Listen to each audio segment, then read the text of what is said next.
Soviet संघ के विघटन के बाद यूरेशियन भूभाग पर जो भी खुले घाव रह गए, उनमें से मोल्दोवा सबसे कम चर्चा में रहने वाला लेकिन सबसे महत्वपूर्ण संभावित तनाव बिंदुओं में से एक है। 2 सदियों से यूरोप के सबसे गरीब देशों में गिना जाने वाला ये राष्ट्र यूरोप और रूस के बीच संघर्ष में फंसा है। पिछले हफ्ते राष्ट्रपति व्लादिमीर पुतिन ने आग में और ईंधन डाला। रूसी मीडिया और अंतर्राष्ट्रीय समाचार माध्यमों के अनुसार व्लादिमीर पुतिन ने ट्रांसनिस्ट्रिया क्षेत्र के निवासियों को जल्दी नागरिकता देने का आदेश दिया, जो रूस समर्थित अलगाववादी क्षेत्र है और मोल्दोवा और यूक्रेन के बीच बसी रणनीतिक रूप से अहम भूमि पट्टी है। इस कदम ने उन तनावों को और भड़का दिया है जो साल की शुरुआत से ही तेजी से बढ़ रहे हैं और मोल्दोवा की राष्ट्रपति माया सांडू की ओर से कड़ी प्रतिक्रिया आई है। व्लादिमीर पुतिन ने ये कदम क्यों उठाया, मोल्दोवा और माया सांडू की प्रतिक्रिया क्या रही और इन घटनाक्रमों का क्षेत्र के भविष्य पर क्या प्रभाव हो सकता है। इस समस्या की जड़ें 1980 के दशक के अंत में सोवियत संघ के विघटन से जुड़ी है। हालांकि यह भी कहा जा सकता है कि मोल्दोवा की रूस के साथ समस्याएं 1812 तक जाती है, जब बेसाराबिया, जो उस समय मोल्दाविया के पूर्वी हिस्से के नाम से जाना जाता था, एक युद्ध के अंत में रूसी साम्राज्य को सौंप दिया गया था, जिसमें रूसियों ने जीत हासिल की थी।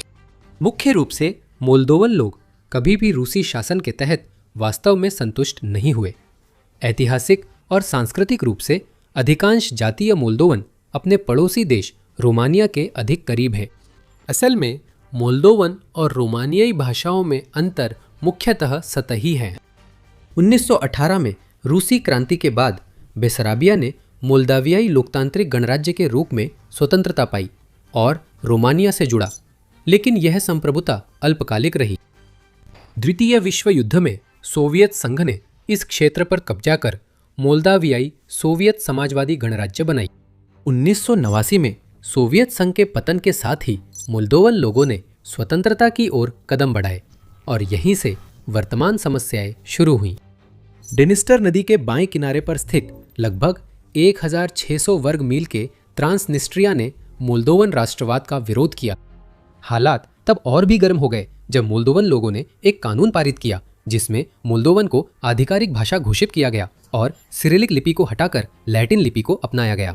बाएं किनारे की अधिकतर आबादी बातचीत के लिए मुख्यतः रूसी भाषा का इस्तेमाल करती थी, तो आम ट्रांसनिस्ट्रियाई लोग, खासकर वहां की बड़ी रूसी और यूक्रेनी अल्पसंख्यक आबादी, शायद वाजिब तौर पर नई भाषाई व्यवस्था के तहत खुद को हाशिए पर डाले जाने को लेकर चिंतित थे और उन्होंने विरोध प्रदर्शन भी किए।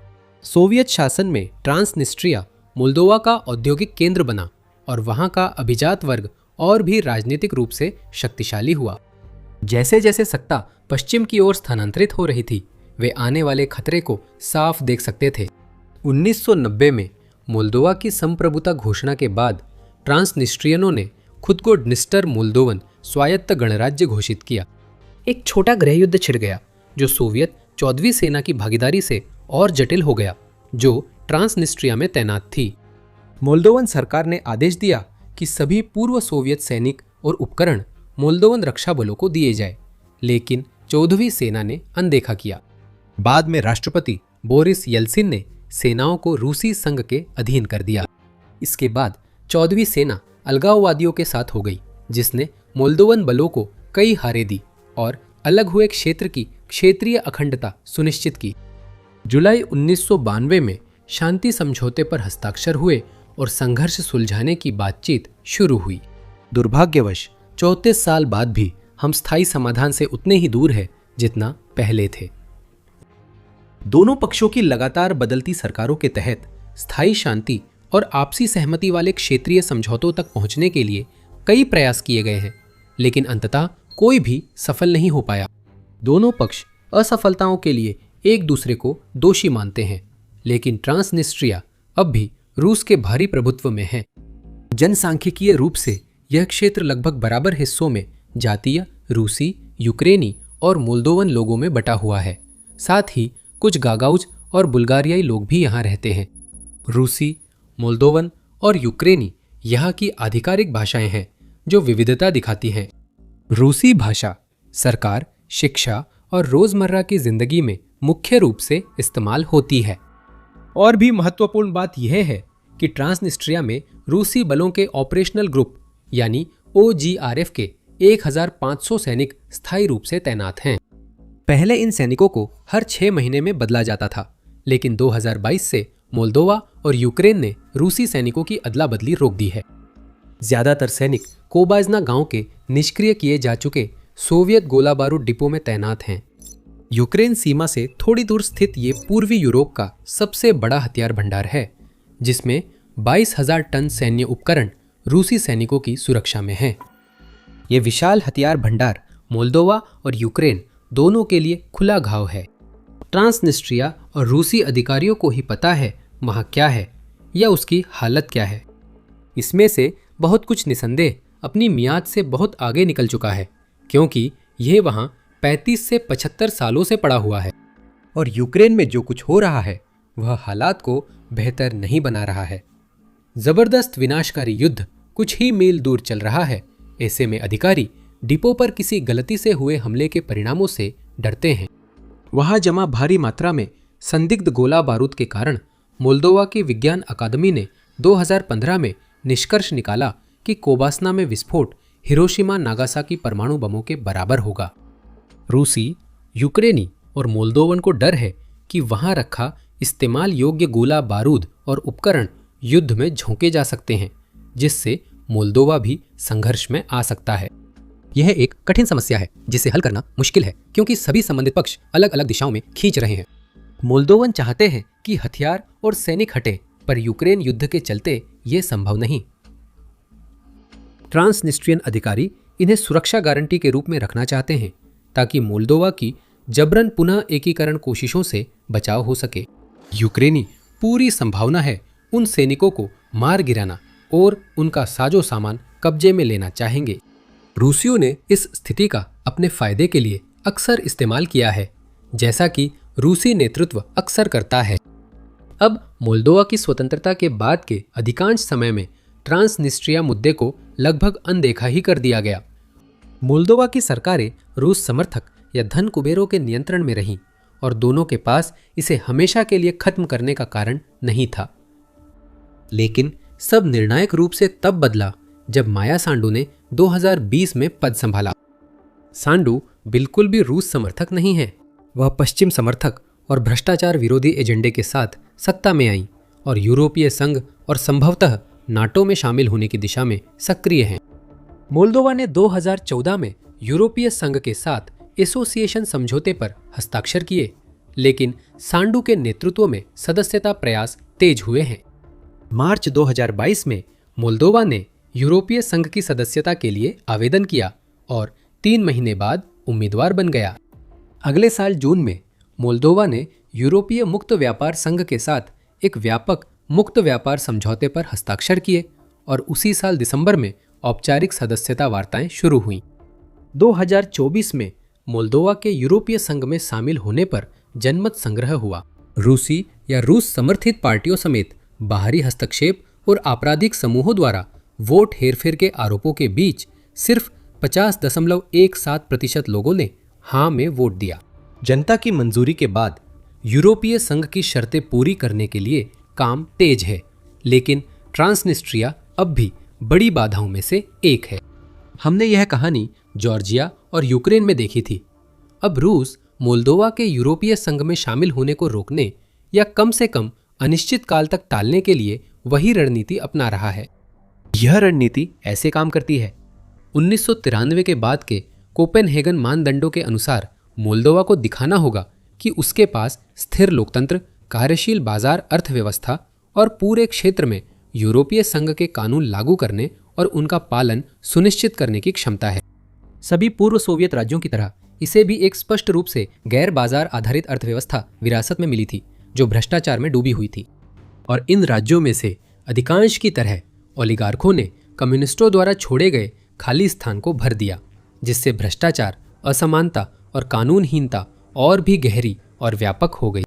यूरोप के सबसे गरीब देश के लिए ये बड़े संरचनात्मक मुद्दे हल करना आसान नहीं है, चाहे यूरोपीय संघ और संयुक्त राष्ट्र विकास कार्यक्रम का समर्थन मिल भी रहा हो। यूक्रेन का यूरोप में सबसे कम औसत वेतन हो सकता है, जबकि उत्तर मैसेडोनिया, मॉन्टेनेग्रो, एंडोरा और सैन मेरिनो की जीडीपी मोल्दोवा से भी कम हो सकती है। सबसे महत्वपूर्ण मापदंड यानी क्रय शक्ति समता पर प्रति व्यक्ति जीडीपी की बात करें तो स्थानीय मुद्रा में प्रति व्यक्ति उत्पन्न होने वाली जीडीपी की मात्रा के हिसाब से मोल्दोवा पूरे यूरोप में सबसे निचले स्थानों में आता है। कोपेनहेगन मानदंडों को पूरा करने के लिए मोल्दोवा को अभी भी न्यायिक सुधारों को गहरा करना, कानून के शासन को मजबूत करना, जड़ जमाई हुई भ्रष्टाचार से लड़ना और ओलिगार्कों के प्रभाव को खत्म करना बाकी है, जो कोई आसान काम नहीं है। देश को 35 वार्ता अध्यायों में कानूनों को संरेखित करना, सार्वजनिक प्रशासन सुधारना और साइबर सुरक्षा व ऊर्जा स्वतंत्रता सुनिश्चित करनी होगी। इसके अलावा इन उपायों को आवेदक देश के पूरे क्षेत्र में लागू करना होगा। इसी वजह से ट्रांसनिस्ट्रिया का मुद्दा मोल्दोवा की यूरोपीय संघ सदस्यता में सबसे बड़ी बाधा है। अगर आपके क्षेत्र का अहम हिस्सा आपके नियंत्रण में नहीं है तो पूरे क्षेत्र में यूरोपीय संघ की आवश्यकताओं का पालन सुनिश्चित नहीं कर सकते। अपना कीमती देखने का समय उन वीडियो पर बर्बाद न करें जो बाकी सभी की तरह सिर्फ सुर्खियों को दोहराते हैं। यहाँ द मिलिट्री शो में हम आपको सबसे महत्वपूर्ण कहानियां लाते हैं और बताते हैं कि वे क्यों मायने रखती हैं। अगर आप सैन्य और भू राजनीतिक मामलों की दुनिया में क्या हो रहा है इस पर अपडेट रहना चाहते हैं तो चैनल को सब्सक्राइब करें। अब यूरोपीय संघ ने संकेत दिया है कि ट्रांसनिस्ट्रिया जैसे स्वायत्त क्षेत्र का अस्तित्व अपने आप में यूरोपीय संघ की सदस्यता के रास्ते को पूरी तरह बंद नहीं करता। साइप्रस, यूनाइटेड किंगडम और पश्चिम जर्मनी ने चल रहे क्षेत्रीय विवादों के बावजूद यूरोपीय संघ की सदस्यता ली थी। साइप्रस आज भी विभाजित है, लेकिन उन देशों ने कोपेनहेगन से पहले ईयू सदस्यता ली थी और अब नियम कड़े हो गए हैं। ट्रांसनिस्ट्रिया समस्या का हल सैंडू की सबसे बड़ी प्राथमिकता है, क्योंकि वह देश को पश्चिम की ओर ले जा रही हैं। वह इसे कैसे हासिल करना चाहती है? आधिकारिक रूप से उनका उद्देश्य इस क्षेत्र को शांतिपूर्वक मोल्दोवा में फिर से एकीकृत करना है, जो एक ऐसी प्रक्रिया के माध्यम से होगा जिसमें निरस्त्रीकरण, डी ओलिगार्कीकरण और लोकतंत्रीकरण पर केंद्रित है। वह यूरोपीय संघ के समर्थन से इस संक्रमण की निगरानी के लिए एक अंतर्राष्ट्रीय तंत्र की स्थापना की वकालत करती हैं, यह कहते हुए कि रूसी बलों की मौजूदगी सुरक्षा के लिए बाधा है। उन्होंने अनौपचारिक रूप से दिखाया कि उनका असर उनकी बातों से ज्यादा तीखा है। मोल्दोवा के संविधान के अनुसार उसे तटस्थ रहना और विदेशी सेनाओं को अपनी भूमि पर नहीं आने देना चाहिए। तटस्थ दर्जा बदलने के लिए राष्ट्रीय जनमत संग्रह चाहिए, क्योंकि ज्यादातर मोल्दोवन तटस्थ दर्जा बनाए रखने के पक्ष में है, इसलिए यह संभव नहीं है। जून 2023 के एक सर्वेक्षण में दिखाया गया कि एक काल्पनिक जनमत संग्रह में 28% लोग मोल्दोवा के नाटो में शामिल होने के पक्ष में वोट देंगे, जबकि 60.3% लोग इसके खिलाफ वोट देंगे। उन्होंने यूक्रेन को सैन्य सहायता या यूक्रेनी बलों को मोल्दोवा आने की अनुमति नहीं दी, जिससे तटस्थता बनी रही, लेकिन रूस के खिलाफ यूक्रेन के प्रयासों की स्पष्ट समर्थक रही है। जनवरी से यूक्रेन के साथ मिलकर वो ट्रांसनिस्ट्रिया की आर्थिक नाकेबंदी और कड़ी कर रही है। 1 जनवरी की आधी रात से यूक्रेन ने ट्रांसनिस्ट्रिया के साथ लगभग 280 मील लंबी सीमा पर सख्त नियंत्रण शुरू कर दिया, जिससे सामान या लोगों की किसी भी अनुमत आवाजाही के लिए जांच अनिवार्य हो गई। साथ ही मोल्दोवा के अधिकारियों ने चेक पॉइंट्स को मजबूत किया और सीमा पर निगरानी बढ़ा दी, जिसमें मोबाइल यूनिट्स का इस्तेमाल कर स्थायी क्रॉसिंग्स के अलावा भी नियंत्रण को समर्थन दिया गया। ठीक 2 साल पहले 1 जनवरी 2024 को सांडू की सरकार ने ट्रांसनिस्ट्रिया से आने जाने वाले आयात और निर्यात पर कर लगा दिए थे, जिससे अलगाववादी नेता वादिम क्रास्नाजेल्स्की ने मोल्दोवा पर इस क्षेत्र के खिलाफ आर्थिक नाकाबंदी करने का आरोप लगाया था। पहली बार नहीं था कि उन्होंने ऐसे दावे किए, लेकिन इस बार वे सही थे। जनवरी में रूसी गैस सब्सिडी अचानक खत्म होने और ऊर्जा आपूर्ति बाधित होने से ट्रांसनिस्ट्रिया की अर्थव्यवस्था प्रभावित हुई। 2025 में अर्थव्यवस्था लगभग 18% सिकुड़ गई। औद्योगिक उत्पादन 27.3% गिर गया। विदेशी व्यापार कारोबार 28.5% घट गया और महंगाई 14.7% तक पहुंच गई। इन नए सीमा नियंत्रण उपायों से 2026 में भी हालात बेहतर नहीं हैं।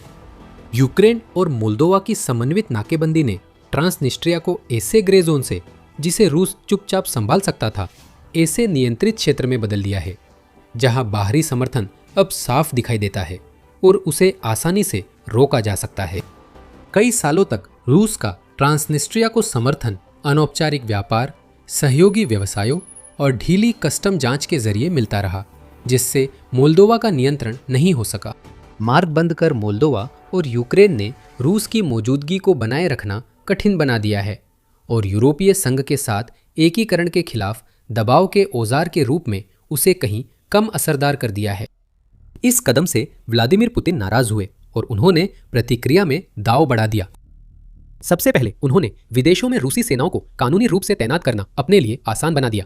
13 मई को रूसी स्टेट ड्यूमा ने कानून पास किया, जिससे पुतिन को विदेशों में रूसी नागरिकों की रक्षा के लिए सैनिक भेजने का अधिकार मिला, जिन्हें विदेशी अदालतों या अंतर्राष्ट्रीय न्यायिक निकायों द्वारा गिरफ्तार किया गया हो, हिरासत में लिया गया हो या उन पर मुकदमा चलाया गया हो, और मॉस्को उन्हें मान्यता नहीं देता। मॉस्को कीव सरकार को वैध नहीं मानता और लगता है कि वह सांडू सरकार की मान्यता भी वापस ले सकता है। रूसी विदेश मंत्रालय की प्रवक्ता मारिया जाखारोवा ने कहा कि यह कदम आंशिक रूप से कीजिनाओं को निशाना बनाकर उठाया गया। ट्रांसनिस्ट्रिया में रहने वाले हमारे नागरिकों के खिलाफ किसी भी आक्रामकता का तुरंत और उचित जवाब दिया जाएगा, उन्होंने एक प्रेस ब्रीफिंग के दौरान कहा। साथ ही यह भी जोड़ा कि मॉस्को स्थानीय आबादी की सुरक्षा सुनिश्चित करने के लिए सभी आवश्यक साधनों का उपयोग करने के लिए तैयार है। 15 मई को 2 दिन बाद पुतिन ने ट्रांसनिस्ट्रिया निवासियों की नागरिकता प्रक्रिया तेज करने का कानून पारित किया। यह कानून 18 साल से ऊपर के निवासियों को रूसी भाषा, इतिहास और कानून का ज्ञान साबित किए बिना रूसी नागरिकता लेने की अनुमति देता है, जो सामान्यतः जरूरी होता है। उन्हें रूस में 5 साल रहने की शर्त से भी छूट मिलेगी। सांडू ने इस खबर पर प्रतिक्रिया दी। पुतिन के आदेश में कहा गया है कि यह निर्णय व्यक्तियों और नागरिकों के अधिकारों और स्वतंत्रताओं की रक्षा के लिए अंतर्राष्ट्रीय कानून के सामान्य रूप से मान्यता प्राप्त सिद्धांतों और मानदंडों के अनुसार लिया गया है।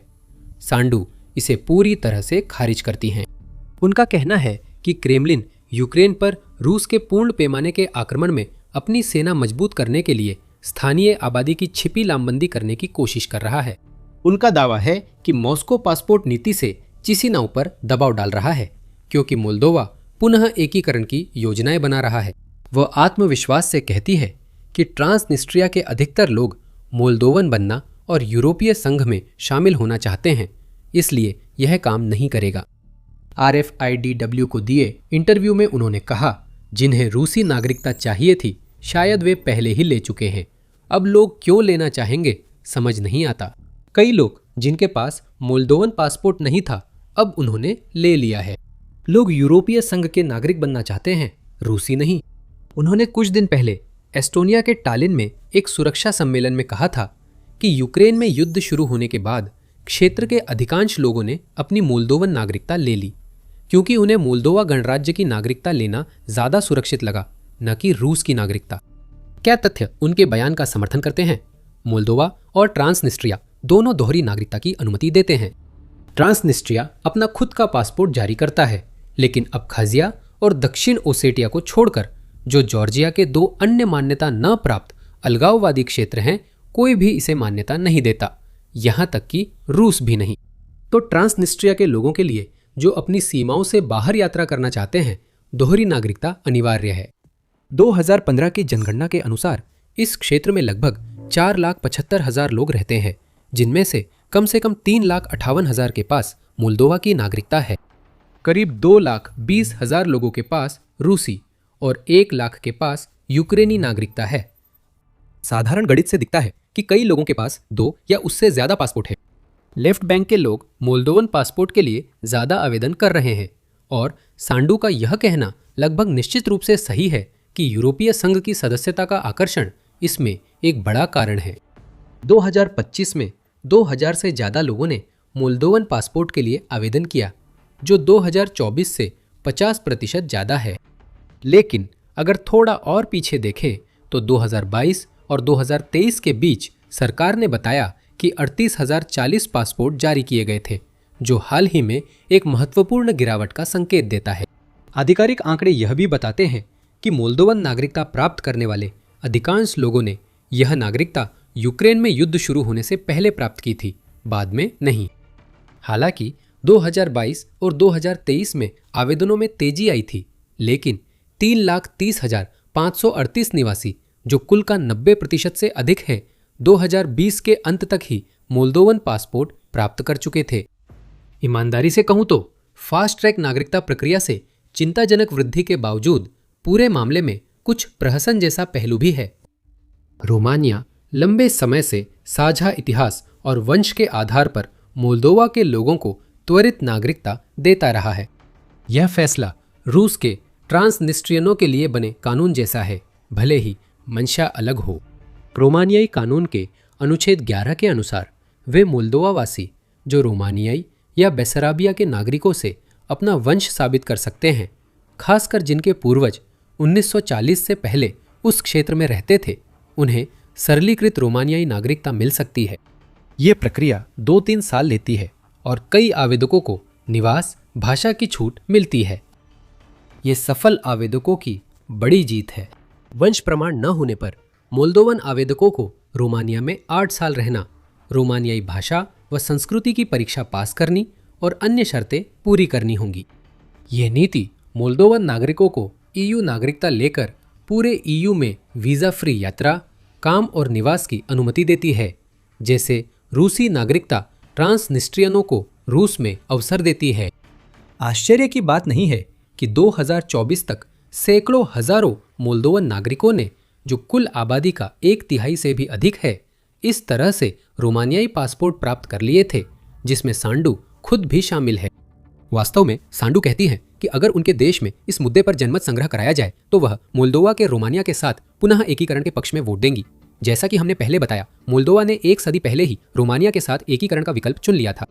अगर ट्रांसनिस्ट्रिया हल नहीं हुआ तो मोल्दोवा के लिए यूरोपीय संघ में शामिल होने का सबसे अच्छा विकल्प एकीकरण हो सकता है। सांडू तो चाहेंगी कि मोल्दोवा एक संप्रभु देश के रूप में यूरोपीय संघ में शामिल हो, लेकिन अगर ऐसा संभव नहीं हुआ तो रोमानिया के साथ एकीकरण एक व्यवहारिक योजना भी है। जैसा कि उन्होंने RFIDW को बताया, खैर, हम यूरोपीय संघ में रोमानिया के साथ शामिल हो सकते हैं, और ये सिर्फ हमारी ही सोच नहीं है। मोल्दोवा के ज़्यादातर लोग यूरोपीय संघ में शामिल होने का समर्थन करते हैं। ऐसे लोग भी हैं जो रोमानिया के साथ एकीकरण का समर्थन करते हैं। फिलहाल हम मोल्दोवा को यूरोपीय संघ का हिस्सा बनाने के लिए कड़ी मेहनत कर रहे हैं और हमें उम्मीद है कि ये योजना सफल होगी। अगर किसी कारणवश ऐसा नहीं हो पाता है तो निश्चित रूप से हम अन्य विकल्पों पर विचार करेंगे। मुख्य उद्देश्य मोल्दोवा में शांति बनाए रखना और मोल्दोवा को स्वतंत्र दुनिया का हिस्सा बनाए रखना है। समय ही बताएगा कि कितने ट्रांसनिस्ट्रियाई लोग पुतिन का प्रस्ताव मानेंगे। क्या उन्हें सेंडू के अनुसार तेजी से उसकी युद्ध चक्की में झोंक दिया जाएगा, और मोल्दोवा की यूरोपीय संघ की आकांक्षाएं कैसी रहेंगी? फिलहाल स्थिति तेजी से बिगड़ रही है। हम बारीकी से नजर रखेंगे और घटनाओं का विश्लेषण करते रहेंगे। बिल्कुल। इस बीच जब मोल्दोवा अपेक्षाकृत शांति और सुरक्षा का आनंद ले रहा है, तब दुनिया भर में हालात बिगड़ रहे हैं। इस साल के अंत से पहले तीसरे विश्व युद्ध को भड़का सकने वाले 5 संघर्षों पर यह वीडियो जरूर देखें, और हमेशा की तरह देखने के लिए आपका धन्यवाद।